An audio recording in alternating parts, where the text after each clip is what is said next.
Hi, everyone. Thank you very much for joining us again in another Tuesday discussion of Ayn Rand's essays. Today's essay is To Dream the Non-Commercial Dream. So, James, could you guide us a bit through it? What does the essay is about? And maybe we can plunge in afterwards. Well, in the 1970s, in my country, the United States, there was a debate about public funding for public television. And commercial television was under a lot of attack by intellectuals because what it was doing was catering to the popular, taste. It was only giving us so much informational programming on commercial, in America. It was television commercials. It was a totally commercial, government-free thing from the well, not completely government free, but largely government free, so that there's competing networks. And in the 60s and 70s, intellectuals complained that, if it's just this lowbrow, popular stuff that's getting on TV, we need government to subsidize stuff so better quality material can come out. And Ayn Rand particularly addresses an article that was published in the New York Times here defending public television and the subsidies for public education, and going further, believing that America should go to a BBC type system where there should be a tax, in effect, a license fee, in effect, on all televisions and users of television to support this government network. And that's what this guy was arguing for. And so Ayn Rand is responding to an article in the New York Times where a guy was actually advocating America go to a BBC type system. Fortunately, in America, we avoided that. Public television was reduced in America to a government subsidy, which only amounts to 10% or less of the total budget for public television and radio in this country. So, in effect, public television and radio in our country still has to go with its hat in hand and ask for donations. And to that extent, it has to respond to a market as opposed to relying on government. Only a small public television and radio could continue to exist even if the government got rid of the subsidy here. It's only a teeny percentage of public television and radio. So Ayn Rand and others, I think, were helpful in avoiding America going down a BBC path, if that makes sense.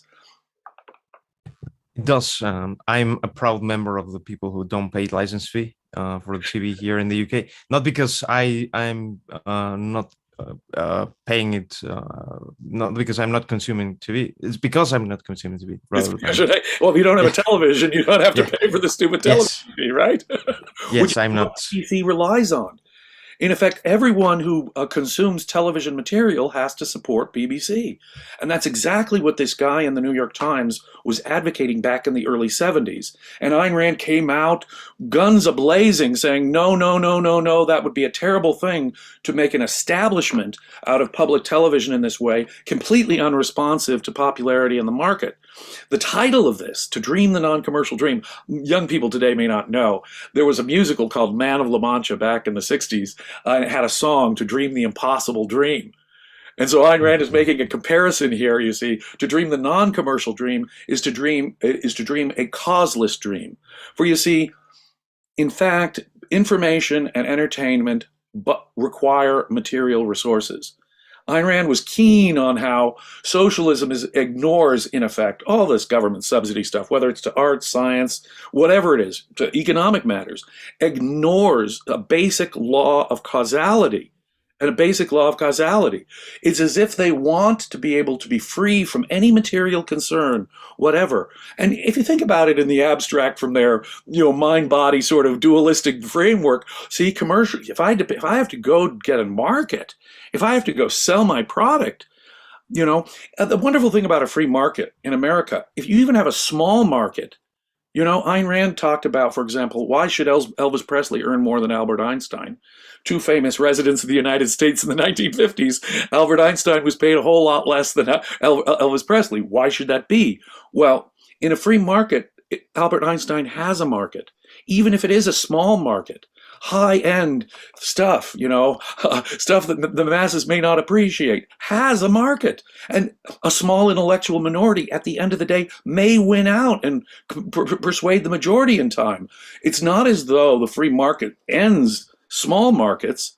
It's not as though it's that the popular stuff, the stuff that gets on the big networks at prime time, well, that is catering to public interest. And we artists, we want to be free from the law of causality, the need to go actually sell our product, for our product to be desired by consumers, for someone to actually want it. So I want a subsidy, so I'm free from any of those concerns. And from their perspective, you see, being free from material concerns allows them to be idealistic and free in their thought, when of course the exact opposite is true.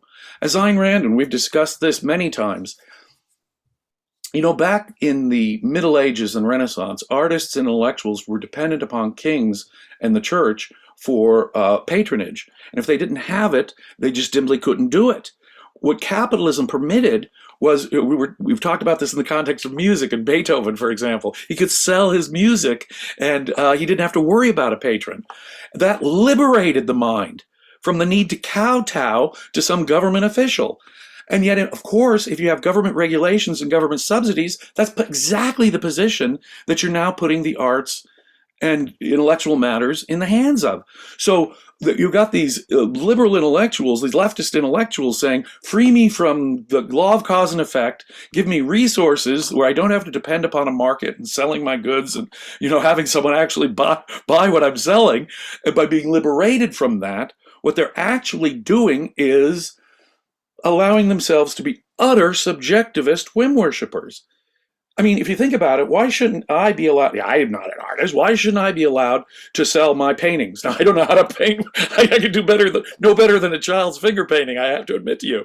But why wouldn't it be self-indulgence if you liberate them from the law of cause and effect in that way? The very freedom that they seek is the freedom from objectivity, the freedom to have other people find a value in it. So it unmoors them from reality. And of course, at the end of the day, makes them dependent, just like any medieval artist was dependent on the patronage of government. So in fact, they're giving themselves shackles without knowing it, the shackles of the state, right? And so they're not liberated in the sense they want. And further, they're liberated from the law of cause and effect. They don't have to actually produce a value that someone else would recognize.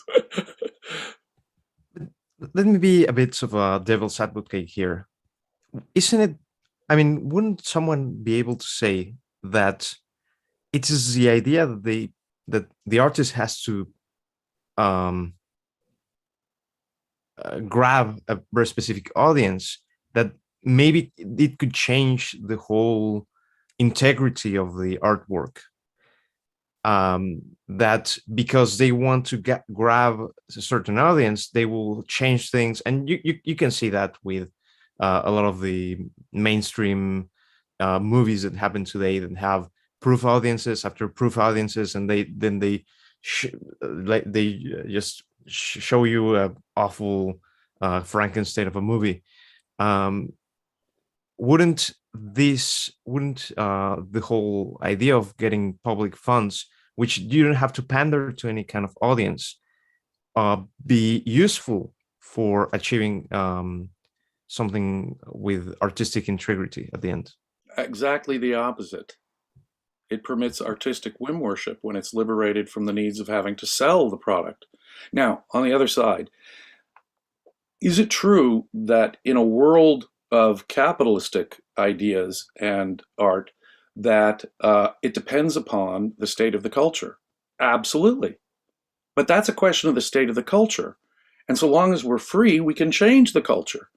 In other words, a small minority in this generation can become the dominant ideas in the next. And if we don't have freedom, right? If it's government that's the source of all this, they're the gatekeepers who can decide what ideas are in and what ideas are out, what art is good, what art is bad. You see, so on one hand, it's government controlled and government stifled, just like any censorship, without a censorship. In our article, Establishing the Establishment, which is basically about government funding of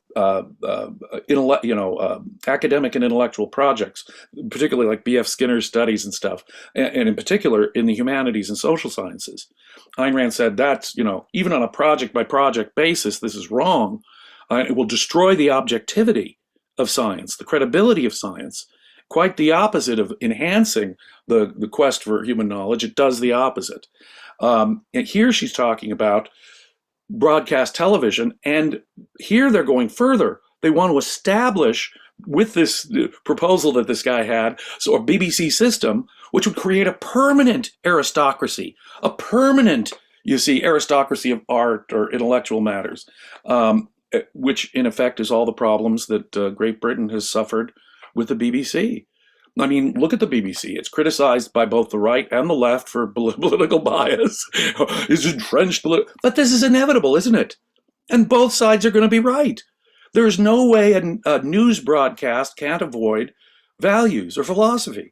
Just what you consider the most important story and how much time you're going to devote to that story is a question of philosophical premises and philosophical values. You cannot avoid a bias. All network news will have some sort of bias in that general sense. Now, do I think there's more objective news and more sensationalist news, better news and more? Yes, absolutely. And it could be, and unfortunately, the objectivity of news has declined, I think, over the decades. But that doesn't alter the basic fact that there will be some set of values that are going to be projected. If the government is involved in these values, like with BBC, it must inherently be offending somebody. It's not my ideas. Well, that's not my ideas. Well, that's not my. It's going to be no one's ideas at the end of the day. All sides are going to be irritated. Now, if you ask my opinion, I think that the BBC does tend to be left-leaning in its broadcast, but there are times when the left has a point. Hey, wait a minute here. Aren't we pro-monarchy, or aren't we, something like that? So, yeah, anytime a BBC takes a position, I mean, think of it, even in their entertainment program, Downton Abbey or something, internationally extremely popular in my country and throughout the English-speaking world, the BBC had a very popular show, Downton Abbey. But doesn't that project values? Doesn't that project political values, aesthetic values, moral values, philosophical values, all over the place? And every person who uses television in the United Kingdom has to pay for that, whether they agree with those values or not. Those values are being shoved down everyone's throats, even those people who are forced to pay for it. Values that are not theirs are being shoved down their throat that they have to pay for. Wrong, wrong, wrong on every level, according to Ayn Rand. And just a small comment. I think several polls, just to see how left-leaning is the UK, several polls suggest that people think that the BBC is too right-wing. Right. Well, there's something to it. I mean, in the Thatcher years, they had a great argument. They were anti-Thatcherite pretty clearly in their policies. Or take more recently with BBC, they're definitely more pro-Islam than they are, say, pro-India and Hindu, or pro-Israel.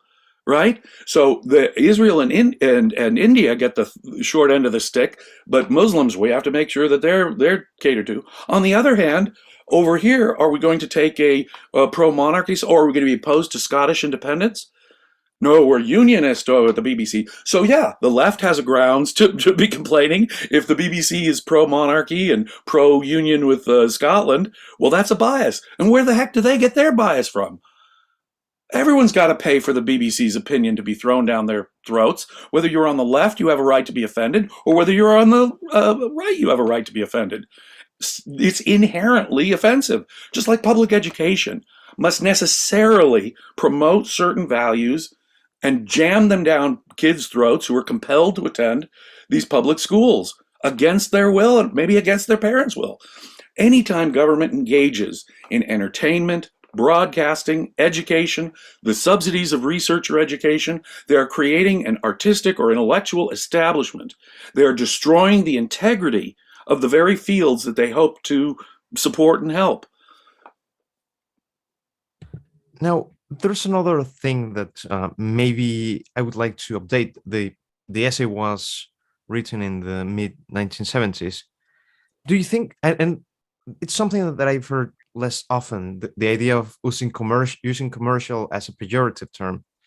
Do you think that this idea of saying, oh, it's commercial, has become a bit more timid over the last years? Well, what is interesting about the 21st century is, back when I was a kid growing up, the left complained about corporate censorship. They worried that because private commercial networks produced the evening news that 85% of all Americans got their news from, that the corporations, these evil capitalistic corporations, could somehow sell their right-wing, presumably right-wing ideas to the world. Of course, the network news shows of those days were blandly, mildly left-wing. So they were just factually wrong about that. There were several studies that showed the left-wing bias of commercial news in America. Nonetheless, so they were just factually wrong about that. But look at BBC. BBC is offending right and left every single night when they go out. They can't help it. Whereas if you look at America today, and cable news particularly, we have very left-wing cable news operations like MSNBC and right-wing news operations like Fox News, and they compete. Fox News usually does a whole lot better in the polls, the conservative outlet, than the ultra-liberal outlet does, but it's up to the people, and both have markets. It's not as though one voice is being squelched altogether on a free market, but people get to decide. It's not the government deciding what the ideas they're going to hear on the news is. It's the people deciding what it is they want to hear, right? Anything else must necessarily be censorship. Now you ask, has there been a change? Today, in the 21st century, we hear less about corporate censorship from the left. Why? I do not think it's because they have embraced freedom.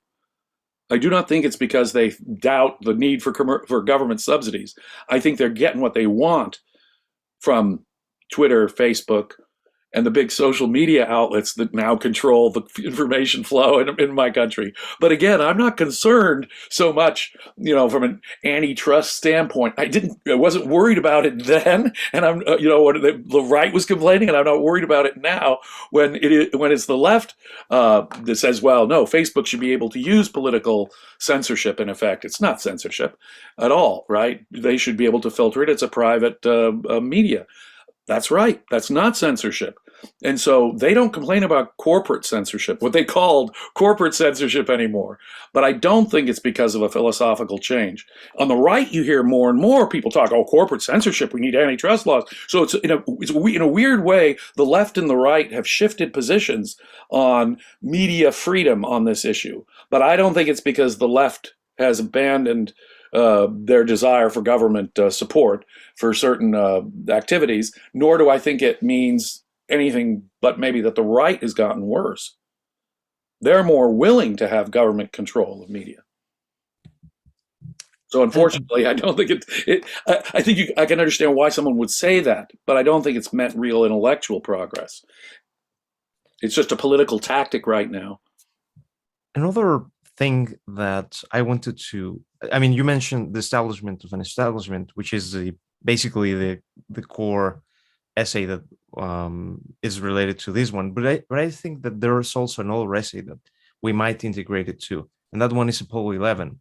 And essentially, one of the things that she says in Apollo 11 is that they cut the funds when they realized that the program was successful. What do you think that is related to that, in the sense of the welfare state, that when something is successful, funds are going out? When something is truly awful, more funds are coming in. Well, that's it. Recall that Ayn Rand, who was excited about the American space program and thought the American moon program, it wasn't a matter of practical scientific considerations for her or scientific progress to her. She just loved the idea of human achievement and a man landing on the moon and walking on the moon. There's this symbol for what that means about the human mind and human achievement and the human potential. So loving the space program as much as it, she still said it shouldn't be government. Government should not be the thing behind this. And if the government wasn't sucking all the resources out of our economy, we could do things like that. As I think private entrepreneurs have shown in recent decades, the space can be done privately.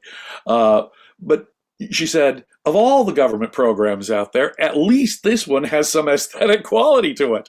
It was successful. It did produce things, but the American people were inspired by it. And of course, all the commentators of the time, the Eric Severides in my country, the boring media, they're just taking this out of the mouth of hungry children and dot, dot, dot, dot, dot, dot, dot.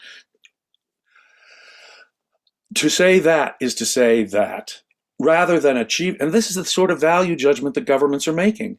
It's not a question of achievement and pushing the frontiers of human progress forward. No, it's meeting the low end needs of the poorest, which of course they fail. Government cannot achieve either. But the point is that's where our priorities have to be. So here, and this is the connection. Altruism, making these decisions, is sort of built into the cake of government. They're taking the money and doing it on the grounds of you've got to sacrifice for this higher interest, for the good of the community, right? Now, the good of the community doesn't mean being dependent upon, ratings, commercial standards, having an audience. No, or people getting a value out of it. No. See, again, it's that law of cause and effect. See, only freedom can permit reason to win at the end of the day. When people are free, reason will tend to win at the end of the day. When government intervenes, it must undermine the very thing they're attempting to help subsidize. I mean, wouldn't it be nice if artists didn't have to worry about material concerns and could engage in their creative? I mean, what a bizarre, it's actually an unrealistic dream, isn't it? I mean, the idea that somehow I don't have to worry about how I'm going to eat, and I shouldn't have to worry about eating. I'm an artist, after all. I should spend all my time worrying about my creative. But if I'm not worried about selling my product, then there's no objectivity, right? The whole thing is based on altruism, which says, well, they've got to sacrifice anyway. So I've got to, my ideas, these superior ideas, have to really be shoved down people's throats.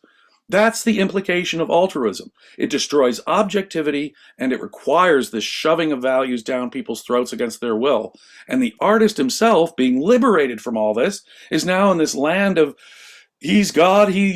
Imagine a world in which any third-rate artist could be allowed to have a famous New York or London gallery have to support his work and show his work, and no one goes there. No one cares. He's just indulging his own whims. He's indulging what he thinks people should have shoved down their throats. And that's precisely what this permits. It says, yes, the majority is not good. The consumer is not qualified to decide what he wants.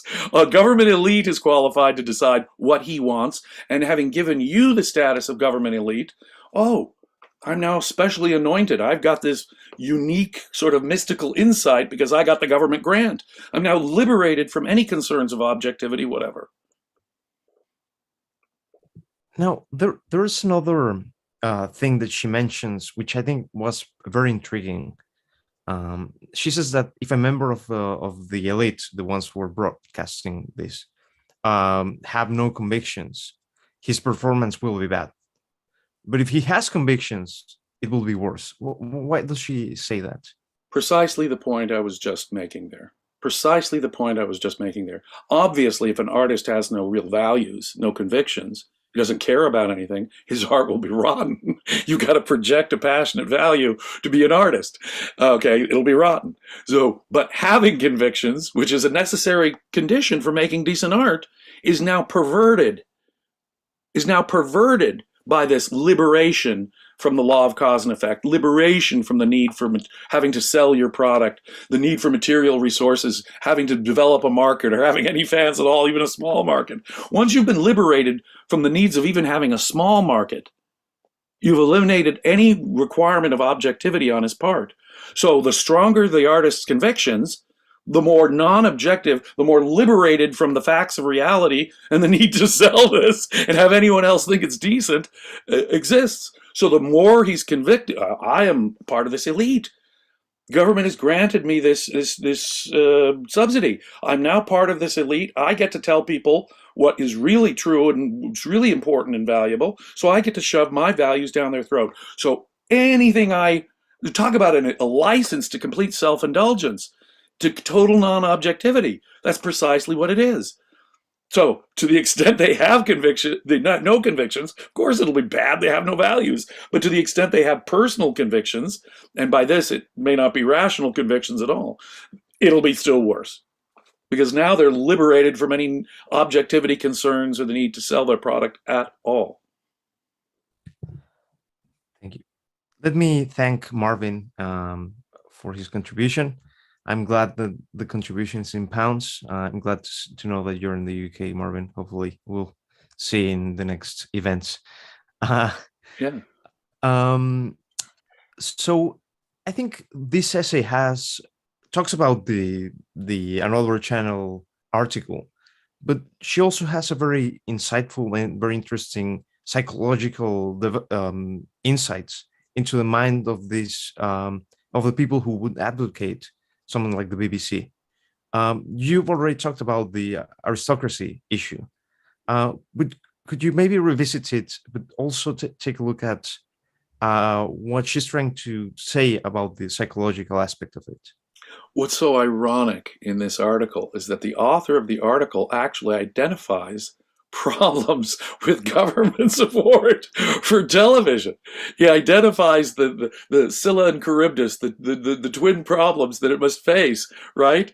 So his proposal is some kind of value of balance, and somehow we have, as long as we have balance. No, what the heck is balance? I mean, a new idea comes from one mind, right? He's going to be an outsider on both ends of any debate. He's going to be totally new. So balance, again, will be just back to consensus. So now this guy who thinks that somehow these problems can go away with a permanent, now rather than going to government for a little subsidy like PBS does in my country, to the government, hat in hand, can I have a subsidy for this program or this project? He wanted a BBC type system where there'd be a permanent license on all television users and broadcasters, any other broadcasters, and they're the ones who have to pay for this permanent public television. Well, that would create an established, entrenched, permanent aristocracy. That would create this ongoing and impossible to eliminate, well, sort of what the BBC is now, isn't it? This entrenched elite that sort of controls things. And if people like Boris Johnson want to change things, the pushback is, no, well, BBC needs its independence, and only the BBC Commission can decide what's on BBC, right? And so that's the pushback, because of course they'd be subject to political pressures if they're dependent on government. And rather than the author recognizing that simple fact, he says, well, what we need is to liberate the television maker from any material concerns on a permanent basis, so he doesn't keep going back to Congress, hat in hand, asking for his little subsidy. And that will liberate us from, of course, the exact opposite is true. He's asking for every wrong that he sees in television to be entrenched permanently. Actually, you mentioned Boris Johnson, and I think if I interpret the whole situation, the current situation currently, they want to take away the current license method, and they're trying to squeeze them a bit to change to our more right wing. I'm a big supporter of Boris Johnson's suggestion that they go to subscription TV on BBC. It really has this whole BBC entrenched, license fee support thing has to go. It's the source of the problem, it seems to me. Now they say, well, if in the United States we have all kinds of subscription television, you can pay a monthly or yearly fee and get this channel and all of its programming. If you pay the fee. Well, that's commercial television, and that's the way it should be. People should pay for what they want, and that will make the network subject at least to some catering to at least a market, right? Different markets will exist, right? But that's really the way it should be. I have to say that I very much support, and Ayn Rand is in effect saying here, would speak to us, 40, 50 years beyond the grave and say, yes, get rid of this tax-supported system of television in the BBC. We did well to listen to Ayn Rand and avoid a BBC type system in the 1970s when it was being called for in my country. Now, returning to the psychological aspect, I think the thing that came up to me as more salient, more important, more interesting was when she talks about that what people are doing here, this idea of appealing to altruism to justify these kind of things, is in the same spectrum, not in the same degree, but in the same spectrum as the Robespierres or the Stalins, who justify their rulings and slaughters or slavery upon this fact. Could you explain why is it on the same degree? Well, obviously it's not slavery, but it's a kind of Yeah, sorry. slavery. It's analogous to slavery. It's not literal slavery, and you can see the connection here. You can absolutely see the connection here. It doesn't matter whether it's the arts or ideas or right? And if it's political ideas, even if you're not jailing them or cutting their head off like Robespierre was cutting their heads off, you are in effect with material resources cutting their resources off or allowing their resources. So it is the same exact altruism. The altruist is the guy who says, I know better for you. The altruist is the guy who says, you got to sacrifice. Your judgment is not sufficient for you determining your actions and your resources. I get to take resources from you because I know better than you. And I'll spend that money better than you, better for the public good, better for humanity. Your little selfish interests have to cave, Alejandro. So an altruist is someone who necessarily is a dictator in his heart, who knows better how to spend your resources than you do, Alejandro. And whether it's art or whether it's anything else, he is saying, I am this sort of mystical medieval church elite, and I have some sort of connection to the intrinsic truth. Of course, they don't have some connection to the intrinsic truth. Of course, all you're doing is liberating them from again, going all the way back, the law of cause and effect. They don't need to worry about truth. They don't need to be worrying about persuasion. They don't need to worry about selling their product. They are entrenched with this idealism because they've been anointed part of this aristocracy who gets to shove their values down everyone else's throats. Altruism necessarily means I know better. And so this intellectual elite will think, oh yeah, so that means my values are the ones have been appointed to be shoved down people's throats against their will. And it's that part that the government part necessarily involves. If it was the free market, no one would be shoving anything down anyone. Only people voluntarily purchasing that information or entertainment, service would be paying for it. So it wouldn't be shoved down anyone's throats. Even if it was a small market, they would have a market that they'd be catering to. What the government is saying is, no, I don't need a market at all. I'm outside of the rules of objectivity. It's such. I don't need to persuade anybody. I just shove it down their throats. This is the mentality of the altruist. And now, at the end, and in reference to this, she talks about how Khrushchev, in one of the interviews that he's asked in television in the 1960s, replies with a very memorized wording about the communist credo. And I was also thinking about Robespierre and how he quotes Rousseau, like almost to the letter, every time that he's more or less nudged into something like this. Why is that? What is happening behind that? The greatest atrocities in human history. I mean, there are truly evil people who know they're being dishonest. That's a rare thing. And certainly, even if the leaders, at least some of the leaders, know what they're doing is horrible, what's true of most of the followers is that they buy in. Most of the horrible atrocities in human history have been done from a sense of moral righteousness. A sense of moral righteousness.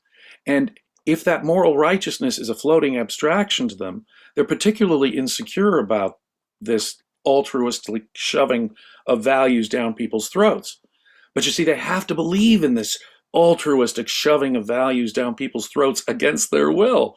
And how do you justify that in your own mind? Well, I've got the truth. I've got a better insight. I know better than them. I know it would be good for them to, this is the medicine they need, and I'm going to shove it down their throats. And they have to believe that.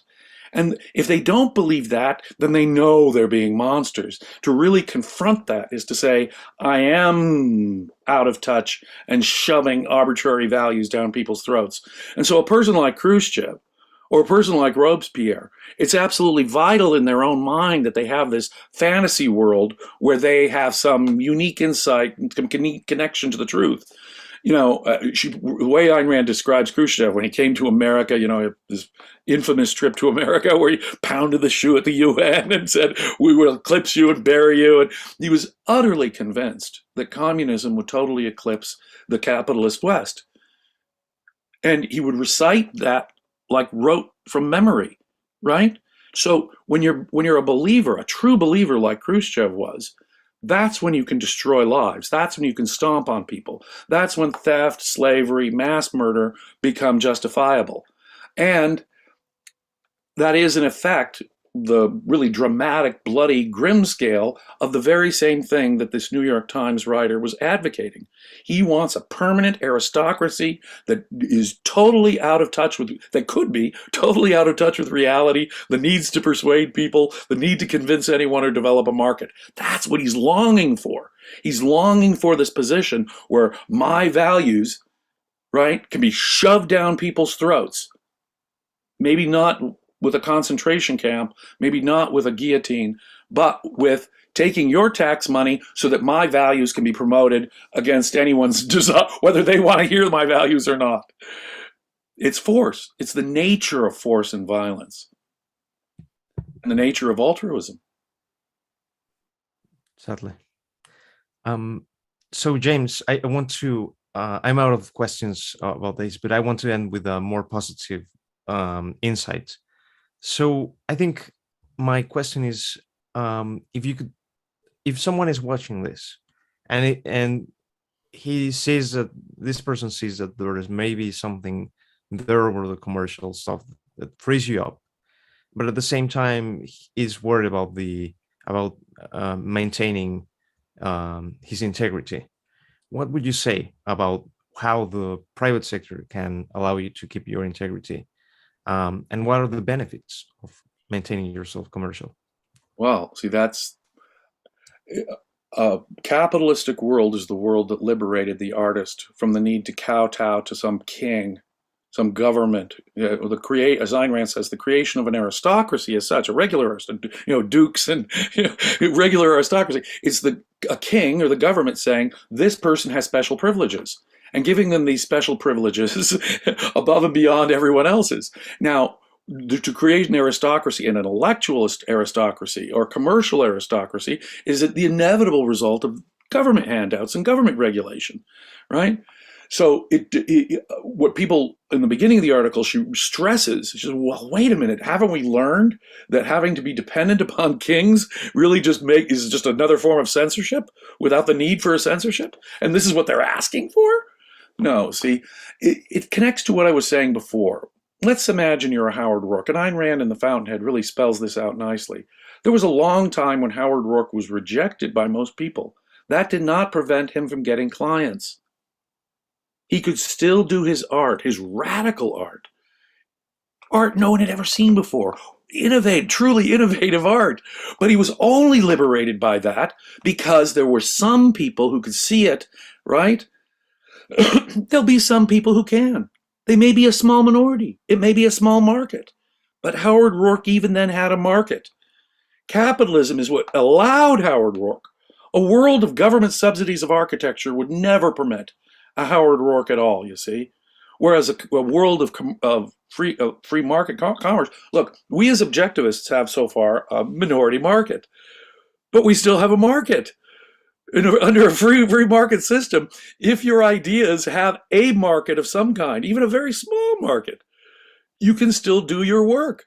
It's this idea that, well, no, wait a minute, why should, like I say, Albert Einstein be paid less than Elvis Presley in the 1950s? I mean, oh, no, wait, no, because more people at the time are getting more of a value from Elvis Presley's records than they were from Albert Einstein's, current thinking. Does that mean that Albert Einstein wasn't praised, cherished, revered? He was the most revered scientist in my country at the time when he fled from Europe. And everyone was hanging on every word Albert Einstein says. Freedom doesn't stop someone who doesn't have a big market from having a big voice. It doesn't stop someone from trying. It doesn't stop someone from having a market. You, the independent artist, can still go out and work. And boy, I've known this has been true of many intellectuals and artists. They can be outside the establishment and still do their work. That is really only permissible under capitalism. So if you say, how can capitalism is the only thing that really permits independent thought. A scientific consensus, I posted something at Facebook earlier today. It was a quote from Einstein. A scientific there was a book that came out, 100 Voices Against Einstein, written 100 years ago. And Einstein said, well, you really only needed to be one if they were right. If I was wrong, all they needed was one, having this 100. And he makes a really good point.